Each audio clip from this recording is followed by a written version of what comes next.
अस्सलामुअलैकुम फ्रेंड, उम्मीद है आप जहाँ भी होंगे खैरियत से होंगे। दोस्तों, आज हमारे पास ओरिजिनल ये दो ओप्पो वाले चार्जर हैं। ये देख लें आपके सामने।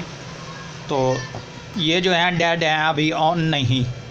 इन दोनों का सॉल्यूशन करना है जनाब। वो किस तरीके से करना है, बिल्कुल कंप्लीट और इन्फॉर्मेशन आपको मुकम्मल दूंगा ताकि आप दोस्त इसको बआसानी रिपेयर कर सकें। दोस्तों, अगर बात की जाए तो डायाग्राम जो है तमाम चार्जरों का सेम टू सेम एक ही होता है तकरीबन, तो कुछ मुख्तलिफ भी होते हैं।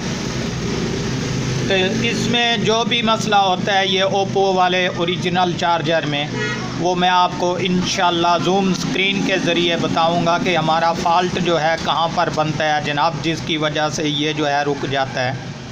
हालांकि ओल्ड जो चार्जर होते हैं, मिसाल के तौर पे कोई और चार्जर बता रहा हूँ आपको कि इनमें इन्फिनिक्स, वीवो या कोई और चार्जर, उसमें और किस्म के बोर्ड होते हैं, जबकि इसमें ओप्पो वाले जितने भी हैं तमाम जो हैं इसी तरह के सेम टू सेम एक ही बोर्ड होते हैं।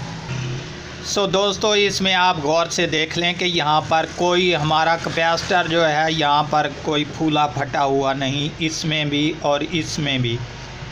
तो तब भी जो है ये इसकी मेन जो सप्लाई है DC 5 वोल्ट वाली, ये किस वजह से बंद होती है, इंशाल्लाह मैं वो भी आपको कंप्लीट और जूम स्क्रीन के ज़रिए बताता हूँ।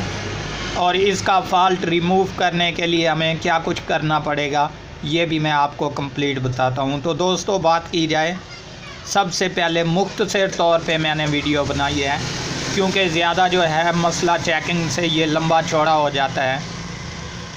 तो इसमें कौन सी जगह पर प्रॉब्लम बनता है जनाब, यहाँ पर एक हमारा छोटा सा IC लगा हुआ होता है, जबकि इस ब्लैक शीट के नीचे ये प्लास्टिक वाली ब्लैक शीट होती है, तो यहाँ पर भी लगा हुआ है। और इसके अलावा यहाँ पर देख लें ये और किस्म का है, तो यहाँ पर भी लगा हुआ है। इसके अलावा मैं एक और बोर्ड भी आपको टेस्ट करवा देता हूँ, ये देख लें सेम टू सेम इसी के साथ का।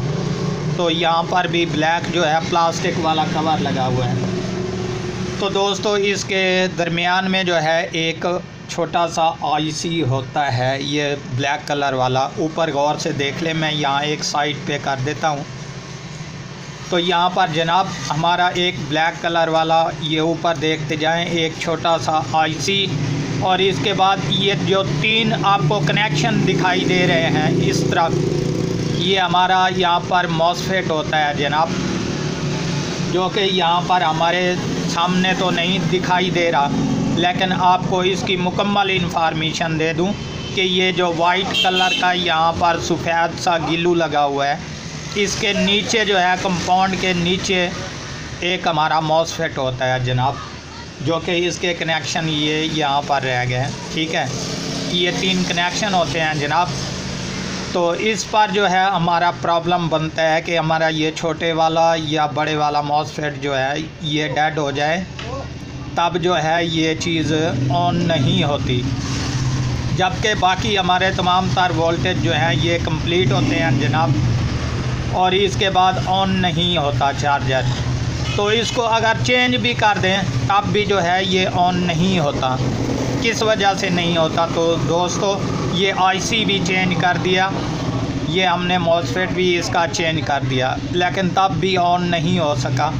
वो किस वजह से नहीं हो सका दोस्तों, ये ऊपर गौर से देख लें, यहाँ पर 4 और 7 वाली रेजिस्टेंस है। ठीक है, तो ये जनाब डेड हो जाती है हमारी रेजिस्टेंस, और ये मैं आपको गौर से दिखा रहा हूँ, यहाँ तो दिखाई नहीं दे रही। और इसके बाद यहाँ जूम स्क्रीन पे देख लें कि यहाँ पर 4 और 7 वाली जो रेजिस्टेंस है, इसके दरमियान में जो है ये देख लें हल्का सा सुराख पड़ा हुआ है जनाब, जो कि दिखाई नहीं देता। तो ये हमारी रेजिस्टेंस जो है ये आउट हो जाती है जनाब, जो कि वोल्टेज कन्वर्ट करती है, जिसकी वजह से ये हमने मॉसफेट भी चेंज किया और IC भी चेंज किया, तब भी नहीं ऑन हुआ। तो यही वजह है जनाब। ये मेरे पास अभी 2 पड़े हैं, दोनों में सेम टू सेम एक ही प्रॉब्लम आ रहा है कि हमारा ये जब IC या मॉसफेट शॉर्ट होता है, ये फौरी तौर पर 4R7 वाली रेजिस्टेंस जो है ये आउट हो जाती है, जिसकी वजह से हमारा ये चार्जर जो है ऑन नहीं होता। तो जनाब अगर कोई और ओल्ड बोर्ड पड़ा है उसमें से निकाल कर इसको लगा दें, तब भी ये ओके हो जाएगी।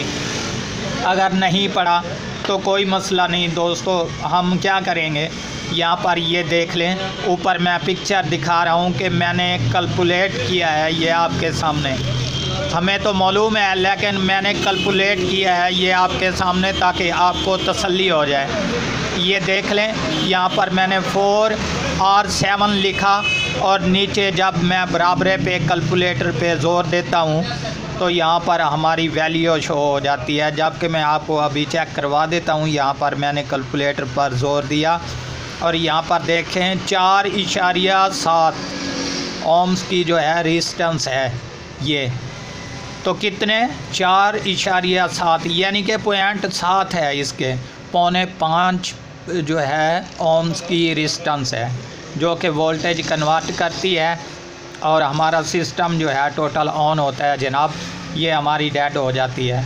जबकि हमारे पास नहीं पड़ी तो कोई मसला नहीं, आप बड़े वाली जो रेजिस्टेंस होती हैं ओल्ड, यानी कि ये दिखा रहा हूँ आपको, इस तरह की 4.7 मिसाल के तौर पे, तो इस तरह की बड़े वाली जो है वहाँ पर लगा देंगे, इंशाल्लाह ये कंप्लीट हो जाएगा और ओके हो जाएगा। तो दोस्तों इसके बाद बात रही कि इसका जो मॉसफेट और ये आईसी है, ये हमें आम शॉपों से नहीं मिलता। अगर कहीं से मिल भी जाए तो मिल सकता है, वरना नहीं मिलता। तो हम क्या करते हैं जनाब, इनको रिपेयरिंग के लिए जो है यहाँ पर, और हमारे पास काफ़ी सारे ओल्ड बोर्ड पड़े होते हैं इस तरह के, किसी में आईसी का प्रॉब्लम होता है तो किसी में मॉसफेट का, तो हम इधर उधर से निकाल कर एक दूसरे में ट्रांसफ़र कर देते हैं, जबकि ओके हो जाते हैं। तो जनाब यहाँ पर जो मैंने आपको दिखाया था कि यहाँ पर हमारा नीचे मॉसफेट होता है इस कंपाउंड के, अभी ये मेरे पास और पड़ा है, ये देख लें आप गौर से। यहाँ पर इसका जो है ये मॉसफेट लगा हुआ है, जो कि पावर को एक दूसरे के साथ कनेक्ट करके यहाँ से आउटपुट 5 वोल्टेज देता है। तो अभी इस तरह का भी डेड होता है। दोस्तों उम्मीद करता हूँ ये इन्फॉर्मेशन आपको बहुत पसंद आई होगी। अगर आप हमारे चैनल पर अभी तक नए हैं तो हमारे चैनल को ज़रूर सब्सक्राइब करें, ताकि इस तरह की हर आने वाली वीडियो आपको बर वक्त नोटिफिकेशन के ज़रिए मिलती रहे।